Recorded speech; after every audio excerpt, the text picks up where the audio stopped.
پھر شارحین فرماتے ہیں وہ وقت بھی آیا کہ وہ تہجد بھی پڑھا کرتے تھے. آپ شروع تو کریں نا کسی کام کو, اپنے اندر چھوٹی چھوٹی تبدیلی پیدا کریں, اور بڑوں سے لے کر. مجھے ادب سے عرض کرتا ہوں, بعض نوجوان بھی شکایت کرتے ہیں, کہتے ہیں بزرگوں کو کہہ دیں کہ جلد باز نہ بنے, جلدی غصے میں آ جاتے. میں بزرگوں سے بھی عرض کروں گا کہ تھوڑی نرمی, تھوڑی شفقت, مطلب زیادہ ڈانٹ ڈپٹ کرنے سے بھی تو چیزیں خراب ہی ہوتی ہیں نا. نئی زندگی کا آغاز ہوتا ہے. حضور نے فرمایا جو رمضان میں عبادت کر لے نا, ایمان کے ساتھ رمضان میں عبادت کر لے, اللہ اس کے پچھلے سارے معاف فرما دیتا ہے. اب وہ نئی زندگی کا آغاز کرے. جس نے شب قدر پہ رو رو کے توبہ کی ہے وہ رمضان کے بعد کرپشن چھوڑ دے, جھوٹ چھوڑ دے, بددیانتی چھوڑ دے, دل دکھانا چھوڑ دے. جس نے رمضان میں روزے رکھے, تراویح پڑھی ہے, وہ نئی زندگی کا آغاز کرے. خدا کی رحمت سے گناہ معاف ہو گئے, اب وہ آگے بڑھے. نبی پاک علیہ السلام نے فرمایا جو اللہ کے گھر کا حج کار آیا وہ اس طرح ہے جس طرح آج ماں کے پیٹ سے پیدا ہوا ہے. اب نئی زندگی کا آغاز کرے, اب وہ اپنی عادات میں تبدیلی لائے, اب وہ بدل جائے. میں کس درد سے یہ بات آپ سے کروں کہ 50 لاکھ مسلمان ہر سال حج کرتا ہے. اگر 25 لاکھ کا کردار بھی ٹھیک ہو جائے تو سال کا 25 لاکھ با کردار مسلمان اگر دنیا کو دیا جائے تو بتائیے امت مسلمہ کا سر کتنا اونچا ہوگا. لیکن ہمارا حال وہی ہے کہ آج بھی کیتی جاندے ہو تے لہو بھی پیتی جاندے ہو, کھو کے مال یتیماں دا تے بھیج مسیتی جاندے ہو, پھٹ دلاں دے سیندے نہیں تے ٹوپیاں سیتی جاندے ہو, نفس تے چھری پھیر دے نہیں دمبے کیتی جاندے ہو, فرض پلائی بیٹھے ہو, نفلاں نیتی جاندے ہو, او دسو تے سی بلے شانو ایک ہی کیتی جاندے ہو. بات وہی ہے کہ کعبے گئے, مدینے گئے, کربلا گئے, جیسے گئے تھے گھوم پھر کے ویسے ہی آ گئے. کچھ تبدیلیاں اپنے مزاج میں لائیں, اپنی عادات میں لائیں. حضرت خالد بن ولید نے کہا حضور سارے گناہ معاف ہو گئے. فرمایا ہو گئے. حضرت خالد بن ولید نے پھر اپنی تلوار تھامی اور جناب خالد بن ولید پھر اس طرح میدانوں میں نکلے کہ نبی پاک نے فرمایا اب یہ خالد نہیں, یہ تو سیف اللہ ہے, یہ تو اللہ کی تلوار بن گیا ہے. اس جذبے سے, شوق سے اپنے مزاج کو تبدیل کر کے اس طرح میدان میں آئے. فرمایا اب یہ اللہ کی تلوار ہے. پورا وجود زخمی کرایا اور ساری زندگی اسلام کی حمایت میں تلوار چلائی. ہم بدل سکتے ہیں, تبدیلی آ سکتی ہے, ہمیں بدل جانا چاہیے. بہلول دانا سے کہا تھا ہارون رشید نے کہ مجھے کوئی نصیحت کر دے, میں بادشاہ ہوں. سخت دل ہو جاتا ہے کئی دفعہ.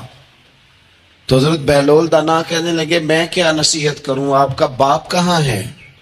کہنے لگے قبرستان میں. کہا ایک بڑا بھائی بھی تھا, بڑا پیار کرتا ہے, سنا آپ سے, کہاں ہے؟ کہا قبرستان میں. تو کہا وہ ایک چچا زاد بھی آپ کے ساتھ میں نے دیکھا ہے. کہا وہ بھی قبرستان میں.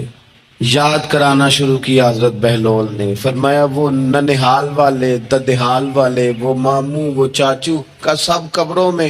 آخری جملہ کہا, فرمایا تیرا ایک پتر بھی تھا, چڑھتی جوانی تھی, قد اونچا تھا, رنگ گورا تھا. ہارون رشید رو پڑے, کہنے لگے حضور وہ بھی قبرستان میں. تو فرمایا جس نے اتنے جنازے پڑے ہوں اسے میں نصیحت کروں, تیرا کیا خیال ہے؟ تو نے نہیں جانا؟ یارو ہم نے اپنے کئی کلاس فیلوں کے جنازے پڑھے ہیں. بڑا پیار تھا میرا اپنی دادی کے ساتھ. تو 97 میں وہ انتقال کر گئی. دادا ابو چلے گئے, اماں جی چلی گئیں, ابا جی چلے گئے, نانا چلے گئے, پھپھا چلے گئے, دوست چلے گئے. یہاں پچھلے سال کئی سنگی تھے, اس سال نظر نہیں آتے, رخصت ہو گئے. او سنگیو یہ تو ساری تیاری ہے, ہم نے بدلنا کب ہے؟ اب تو ہمارا بڑھاپا آنے کو ہے, اب تو بال سفید ہونے کو. تبدیلی کس وقت؟ اللہ تعالیٰ نے قرآن مجید فرقان حمید کے اندر فرمایا اللہ ولی الذین آمنوا یخرجہم من الظلمات الی النور. اللہ مومنوں کا ولی ہے، وہ انہیں اندھیروں سے نور کی طرف نکالتا ہے، وہ رستہ دکھاتا ہے، بار بار راہ کھلتی ہے ہمارے سامنے، پر ہم قبول کرنے کو تیار نہیں ہوتے۔ کچھ تبدیلی اب آ جائے، کچھ زبان میں مٹھاس آ جائے، کچھ ہمارے عمل میں پختگی آ جائے، ہم نہ بہت سارے کام لوگوں کو دیکھ کر کرتے ہیں، اس سے تھوڑی جان چھڑائی جائے۔ کچھ اپنے اندر جو قباہتیں ہیں، کچھ اپنے ساتھ جنگ کی جائے۔ نبی پاک علیہ السلام نے فرمایا افضل جہاد اپنے نفس سے لڑائی کرنا ہے، اپنے آپ کے ساتھ کچھ جد و جہد کی جائے، کچھ اپنے خلاف بھی چلا جائے۔ ساری زندگی دوسروں سے لڑتے، دوسروں پر اپنی غلطیوں کا بوجھ ڈالتے گزر گئی، کچھ اپنے نفس پر بھی۔ حضرت باجید بستامی سے کسی نے کہا حضور میں نے اللہ تک جانا ہے، رستہ بتا دیں۔ فرمایا 2 قدم کا رستہ ہے۔ فرمایا 1 قدم اپنے نفس کی خواہش پہ رکھ لے تو دوسرا قدم تیرا رب تک پہنچ جائے گا۔ تو اپنے آپ کو کنٹرول نہیں نہ کرتا، اپنے آپ سے تو لڑ پہلے۔ اقبال کہتے ہیں ڈھونڈتا پھرتا ہوں اے اقبال اپنے آپ کو، آپ ہی گویا مسافر آپ ہی منزل ہوں میں۔ نبی پاک نہ تبدیلی کرتے۔ یہ جو لوگ کہتے ہیں نا کیسے بدلوں، تو حضور بدلنے ہی تو آئے ہیں، حضور بدلنے۔ حضرت مازن ایک صحابی ہیں، وہ کہتے ہیں میں بت کی پوجا کرتا تھا، امام بہقی نے لکھا ہے میں بت پوجتا تھا۔ ایک دن میرے بت کے اندر سے آواز آ گئی تو کب تک مجھے پوجے گا، مدینے میں تو حضور جلوہ فرما ہو گئے ہیں۔ کہتے ہیں 2 دفعہ 3 دفعہ بت مجھے پیغام دے رہا ہے کہ حضور کی طرف جاؤ۔ بت کہتے ہیں میں وہاں سے چلا، حضور کی بارگاہ میں پہنچا تو نبی پاک علیہ السلام کی خدمت میں حاضر ہو کے میں نے عرض کی یا رسول اللہ کمال ہو گئی، لوگ بتوں کو پوجتے ہیں اور میرا بت کہہ رہا تھا جا کے حضور کا کلمہ پڑھ دے۔ او سکیاں کھجوراں اگا جام دے تے پتھراں تو کلمہ پڑھا جام دے۔ فرمایا وہ انہوں نے مجھے بت نے بھیجا ہے۔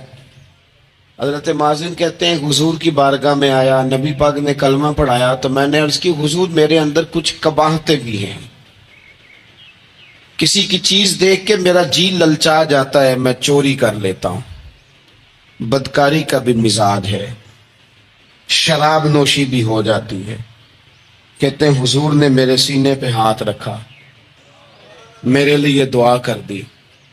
آپ فرماتے ہیں گردن اونچی تھی کبھی نیچی نہیں ہوئی تھی، پر وہ کلمے کی کیا برکت آئی کہ ایسا سر جھکا کہ وہ جھکا ہی رہا، ایسی تبدیلی آئی کہ آ گئی، نفرت ہو گئی۔ کہتے ہیں حرام مال آتا ہے تو میری طبیعت پہ بوجھ بن جاتا ہے۔ میں اکثر دوستوں سے کہتا ہوں کہ ہمارے ہاں لوگوں کا عجیب مزاج ہے، وہ اپنا مائنڈ سیٹ کر لینا، کبھی ذہن بنا لینا یہ چیز حرام ہے تو وہ کبھی بھی حلق سے نیچے ہی نہ جائے۔ آپ گوشت کھا رہے ہوں اور بڑا اچھا پکا ہوا ہے، بہترین مسالہ جات لگے ہوئے ہیں، بہترین، آپ کھا رہے تھے گوشت، کوئی بندہ آپ کے کان میں آ کے کہہ دے صدقے کا ہے، اس کا منہ میں ذائقہ بدل جاتا ہے کہ نہیں؟ بھئی گوشت تو وہی ہے، یہ کیسے بدل گیا؟ کیونکہ آپ کے نا وہاں کمپیوٹر میں فٹ ہے کہ صدقہ میرے لیے درست، آپ وہ کہتے ہیں یہ تو فارم بن گیا۔ بھئی یہ کیا بن گیا؟ چلیں اس سے بھی آگے چلتے ہیں۔ آپ کھا رہے تھے گوشت اور بڑا لطف آ رہا تھا تو کسی نے کہہ دیا کہ یہ تو جانور ٹھیک ہی نہیں تھا، بیمار تھا یا حرام تھا، ذبح ہی نہیں کیا تھا، صحیح طور پر ایسے ہی اس کو پکا دیا، مر گیا تھا۔ تو اب تو یہ حال ہوتا ہے کہ الٹیاں شروع ہو جاتی ہیں۔ کیوں؟ اس لیے کہ نفیس طبیعت پر نہ صدقے کا گوشت فٹ ہوتا ہے نہ حرام فٹ ہوتا ہے، کیونکہ طبیعت نفیس ہے نا۔ بس اس بات کو سمجھ لیں، اس طرح حرام بکرا طبیعت پہ فٹ نہیں نہ ہوتا، اس طرح کروڑ حرام بھی طبیعت پہ فٹ نہیں ہونا چاہیے۔ 2 کروڑ بھی حرام آ جائے تو فٹ۔ جس دن 2 کروڑ پر بھی الٹی آنے لگ گئی نا، جس دن حرام جگہ پر قبضہ کرتے بھی کہہ آنے لگ گئی، ذائقہ بدلنے لگ گیا، کمپیوٹر میں فٹ ہو گیا کہ یہ میرے لیے ٹھیک نہیں۔ لیکن میں اکثر کہتا ہوں لوگوں سے، میں کہتا ہوں ہمارے ہاں بندہ دیکھ کے فتویٰ ہوتا ہے، یہاں کوئی غریب عیسائی ہو نا، ماڑا،